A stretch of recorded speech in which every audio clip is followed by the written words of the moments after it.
We're going to get our hearing going. Could you call the roll, please? Senators Leno, Here. Nielsen, Here. Allen, Anderson, Bell, Block, Here. Hancock, Mitchell, Monning, Here. Morrell, Wynn, Pan, Pavley, Roth, Stone, Wolk. Just short of a quorum, committee members, if you're within earshot, please do join us. We're going to get going. Today's hearing, of course, is the topic, everyone's favorite topic, of water, specifically the state and local funding relationships and the governor's proposed budget approach to drought response, funding from the 2006 Prop 1E bond for flood control, and the recently voter-approved Proposition 1 water bond. I know a couple committee members have some comments to make before we start, so I'm going to invite Senator Nielsen. Thank you, Mr. Chairman, and thank all you folks for coming and everybody that's watching, having an interest in this very significant issue. We have now a historic opportunity. Not since the State Water Project in Lake Oroville have we been able to move ahead with water policy in California that at least would encourage some storage. Today's hearing is really important in terms of the oversight, and I look forward to the opportunity to ask questions and see where the administration is coming from. I am a little disappointed that we do not have any individuals from agriculture or labor as a part of the panel, which are absolutely integral in the future. And I'm going to request, Mr. Chairman, that before our next committee hearing oversight, we spend about an hour where we allow those individuals who would be representing agriculture and labor to come and be a part of another panel. So they do have their time. They will not be heard from, I don't think, here today. I do want to focus to a degree on storage. There's very clear intent that storage was going to be a part of the future of water in California. And that meant large impoundments, which included sites in Temperance Flat, though they were not specified. The governor himself said water storage is the key, and we haven't had any storage in 30 years. That was a part of his father's legacy, and this will be a part of his legacy. In terms of Proposition 1, the very ballot argument and the promise to the voters was expands water storage capacity, ensures our farms and businesses get the water they need during dry years, increasing flood protection. Those were promises explicit to the citizens and ones that I hope that we can respect in terms of proceeding ahead. Mr. Chairman, I thank you for the opportunity, and I do look forward, though, if you would, Mr. Chairman, to allow that 1 hour of testimony before the next hearing. Thank you, Senator Nielsen. Senator Wolk. Thank you, Mr. Chair. I am very much thrilled, frankly, that for the first time in many, many years, we're having a hearing about what to do about $2.1 billion in water bond funding that we are being asked to move out the door quickly. I can't remember another time that we had a hearing like that in recent years, and it's thanks to the voters of the state of California for giving us this opportunity. Many people were involved in that effort, and we are seeking a balance, it seems to me, between the certain imperative to move the money out quickly and at the same time to exercise legislative oversight in making certain that the projects that are funded and the money is used well and achieves the greatest benefit statewide. The focus of this bond was the local communities, to support them, to form coalitions with them, and to respond to the needs that they have been bringing forward to the legislature. I want to disagree with my colleague a little bit about the issue of agriculture. We have people who are coming to address this body who in fact have a great deal to say and a great deal of experience with agriculture. Agriculture is very different, one part of the state to the other, And what we have is we have at least two people, one of whom has been involved in projects that are multi-benefit, that involve agriculture and working with landowners. That's part of the Nature Conservancy's approach and has been for many years. And I'm very pleased that we have Grant Davis from the Sonoma County Water Agency, who not only is serving on the University of California's President's Advisory Commission for the Division of Agriculture and Natural Sciences, but his agency has a great deal to do with the delivery of water to the extraordinarily successful and growing agricultural industry in our state.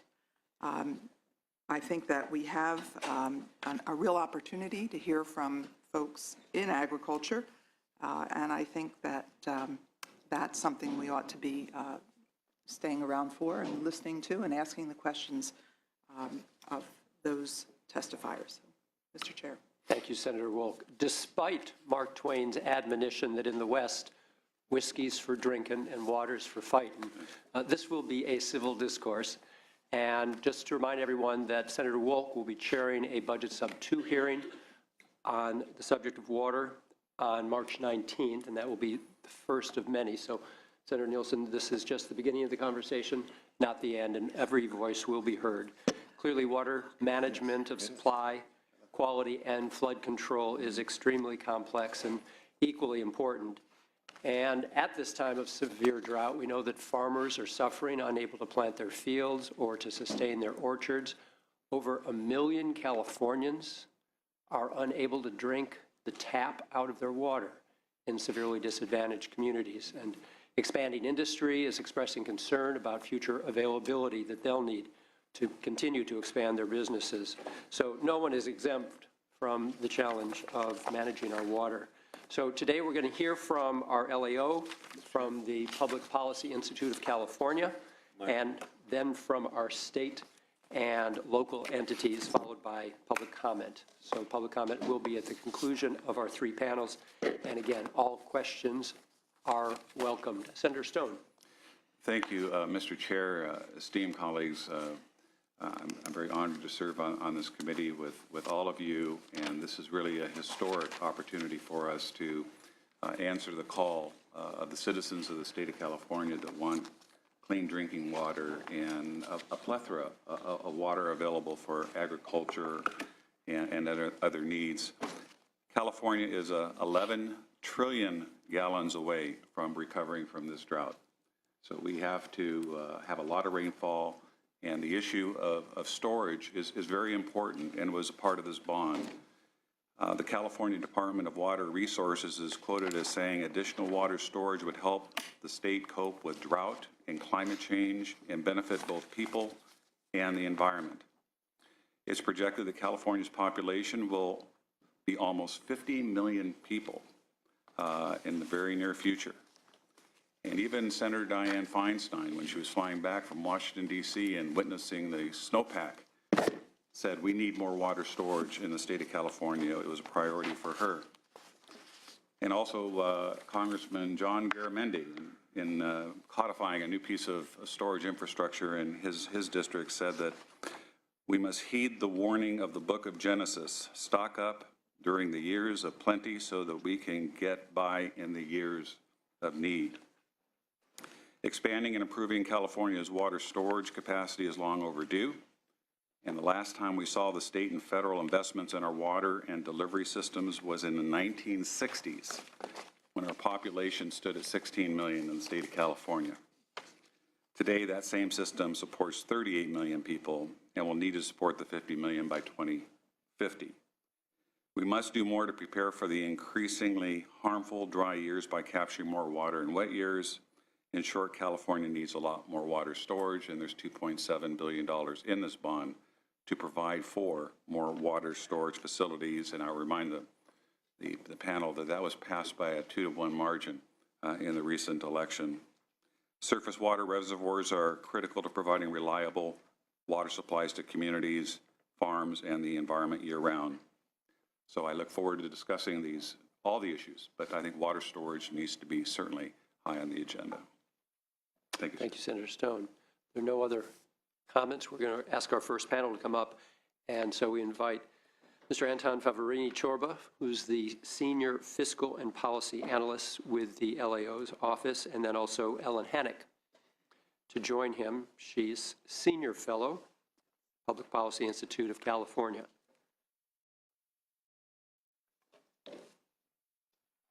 And Mr. Favarini-Chorba, we'll ask you to begin with just an overview of the governor's proposals for bond funding and drought-related activities in his budget. Thank you, Mr. Chair and members. Anton Favarini-Chorba with the Analyst's Office. So certainly going to provide the overview of the proposals. And we also have some additional comments on those proposals as well. On page 1 of your handout, we just have a very high-level summary of what the major water-related proposals are in 2015-16. And so, as has been mentioned, drought response, Proposition 1, the first year of implementation of the recently passed water bond, as well as expending the remaining funds from Proposition 1E for flood protection. I plan to run through these pretty quickly for the sake of time, but I'm happy to elaborate on more if the committee has interest. So I think the first topic that we'll discuss is the administration's drought proposals. And so you can see on page 2 of the handout, we have a figure that summarizes both the proposed expenditures this year for dealing with the drought, as well as the appropriations over the past 2 years. So we're in the third year or we've had 3 exceptionally dry years in the past. The legislature has appropriated about $839 million in the past 2 fiscal years for drought activities. Most of that was bond funds. As of January 2015, the administration had expended about a quarter of that funding, and the main reason for that is that some of these, actually a fair bit of the money was devoted to regional water management projects that take a little bit of time to get built. As noted in the figure, the total amount for 2015-16 is $115 million, and most of that comes from general fund. In terms of our general comments on the proposals, we think that in general they're a reasonable response to the drought. It appears to us that the administration has done a good job of identifying the problems and then proposing responses to those problems. And actually, in some cases, we see in this year's proposal some additional kind of lessons learned from previous activities. So, for instance, the Department of Fish and Wildlife, in their proposal this year for various restoration activities, includes $2 million for dealing with the impacts to land-based species in addition to fish, because that was something that they determined was a significant problem in the past year. Our second comment on the drought proposals, and I'm on page 3 of the handout, is that ultimately the funding that's needed to respond to the drought is going to depend on, and I think this is pretty straightforward, the amount of precipitation that the state gets. For a little bit of context, the state's rainy season is typically between about December and April. That's when we get most of our precipitation. So at that point is when we'll have more information on really what the water outlook is, and therefore what the resource needs are to meet any drought response. The third comment that we have on this is that responding to drought as on the type of emergency basis that we've been doing does create some problems. And so actually, unlike many other types of natural disasters, the state doesn't typically do extensive planning and drilling for droughts. With flood, we run regular flood drills, and same for earthquakes and other disasters. There are a number of problems that creates. I think just a couple of them would be that there's sort of an ad hoc response, and it's learning on the job as opposed to thinking ahead and having the procedures in place that can be rapidly ramped up. Another issue that arises is sometimes we find ourselves, as in the case of the current proposal, needing more general fund rather than other funding sources that might otherwise support the activity. So say where we're doing some activities that in some cases may benefit certain groups and ordinarily they would pay for it. The final comment on the drought proposals that we have is that the legislature may want to consider what actions that you can take to prepare the overall water system for the next drought. Droughts recur periodically in California. We will definitely see another one sometime soon, even after this one has passed. And so to the extent that we can put in place procedures ahead of time to say, make sure that people are adhering to their water rights in advance of the drought by monitoring stream flow or reviewing some of the local drought plans for how they plan to respond to droughts. Those activities might help us be better prepared the next time around. The second area that I'm going to cover is the first year of implementation of the 2014 water bond, which we've already had a fair bit of discussion about. And so just to refresh the audience's memory, the bond made available $7.5 billion for a wide variety of water-related projects. Some of the big areas being water storage, as discussed, also watershed restoration and protection. And so the administration has proposed $533 million for the first year of implementation. A large chunk of that would go to watershed protection and restoration. And again, more detail is available in the handout on page 4 with a list of the specific proposals. We actually just released a report yesterday with most of our comments, or with all of our comments on the various proposals that the administration has put forth. I think you have that up there. It's a little hefty, so you know, I hope you get a chance to peruse that. So I'm not going to go into a whole lot of detail there. Instead, I'll reserve my comments to be kind of high level. But in general, we think the governor has set forth some proposals that seem to be consistent with the intent of the bond language. In cases where we have comments or recommendations, they're largely intended to take some of the steps that the administration has and go a little further with the end of furthering cost effectiveness. We want to make sure that the state gets the most bang for the buck in terms of investing these dollars, as well as ensuring that the legislature can exercise appropriate oversight and hold departments and grantees accountable for the projects and the programs, and then the outcomes from each of those down the line. Some of the high-level recommendations include ensuring funding is targeted to state-level public benefits, and what we mean by that simply is that state taxpayers are the ones that are paying off these bonds in the future, and as a result, the benefits should accrue to the state as a whole rather than some of the more specific communities or constituencies within the state. We have some comments on just a criteria that we think can help improve the way that departments assess the cost effectiveness of projects. That might include requiring grantees to use consistent methodologies specified by the department when they're submitting them for as proposals to departments. If they're all using the same criteria to score the benefits, that can ensure kind of a level playing field in the competitive grant process. And then we have a couple of other recommended actions in terms of oversight. You may want to have the department submit their outcome measures which are required by the bond as metrics of success. You may want to have them submit those to you so you can review them and ensure that they're consistent with your priorities. I think the last area that I'll touch on will be the flood Proposition 1E, the flood protection bond that was passed in 2006.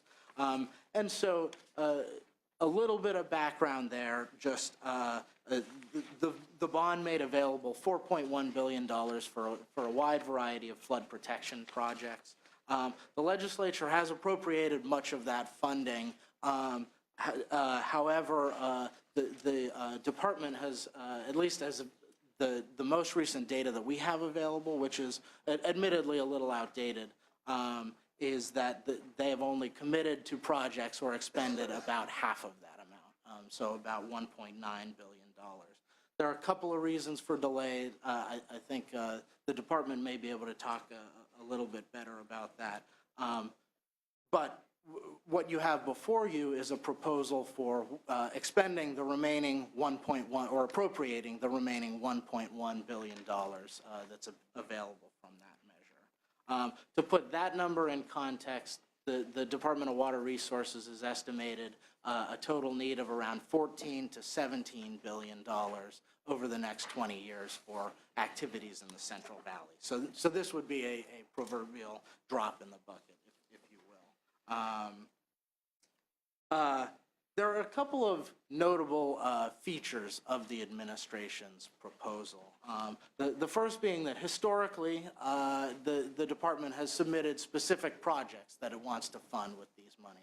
In this case, we don't have a list of such projects or activities. Instead, they're kind of put into larger, broad categories in terms of, say, rural projects and urban projects. The administration is also requesting 10 years to commit the funds to projects. For reference, the traditional amount of time for capital outlay projects is 3 years to commit it to projects. So this would be significantly longer than in the past. And it would also allow the administration to freely transfer funds as it deems necessary from one type of project to the other without returning to the legislature for approval. In our mind, that raises some significant concerns, and we detail those on page 7 of the handout. The biggest one being that it significantly reduces the legislature's oversight and involvement in the process. Essentially, the legislature wouldn't know what projects are going to be funded until the department furnishes some sort of notice or otherwise expends the funds. And we think that the legislature's involvement in the selection of projects is particularly important because there are a number of trade-offs associated with choosing flood control projects. For instance, some projects may have a higher local or federal contribution, whereas others might not. It's important for the legislature to be able to weigh in on whether those how to prioritize some of these. There are some additional comments on other trade-offs on that page. I think the second major concern that we have is that the proposal as written wouldn't address the problems that have led to the delay. One of the reasons that the governor is proposing this large appropriation with the flexibility that it's asking for is because the bond measure specifies that all funding has to be appropriated by July 1st, 2016. They haven't made all the decisions about which projects to fund yet, hence the flexibility.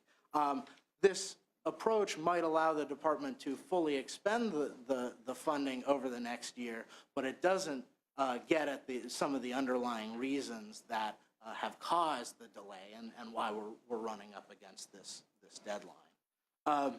So in terms of going forward, we've identified three sets of options for the legislature to consider if it wants to fund flood control projects. And so the first one would be funding flood projects on a pay-as-you-go basis. And that would essentially be, instead of using bond funds and borrowing, you'd finance projects up front, either through the general fund or maybe a charge on beneficiary. This could significantly reduce the long-run cost that the state faces for providing flood control, although it would require higher expenditures in the near term.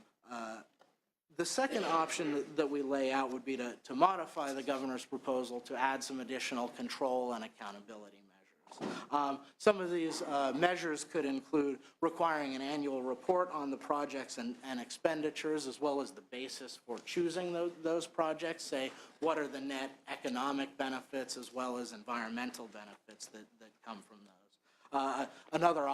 Another accountability measure might be requiring legislative review, such as through the Joint Legislative Budget Committee or some other process, prior to encumbering the funds by the department, to ensure that the legislature can at least make its preferences known. And then a third option might be restricting the ability of the administration to move funds around, simply to shifting between local assistance projects and capital outlay projects. And there are some reasons for that I'm happy to get into. This would allow the use of the remaining Prop 1E funds, but it would be more costly in the long run. And then finally on page 9, you certainly have the option of using a combination. You could perhaps appropriate funding, as you have historically done, for specific projects in 2015, 16, and 16, 17, and then transition to a pay-as-you-go approach. And so with that, I'm happy to answer any questions.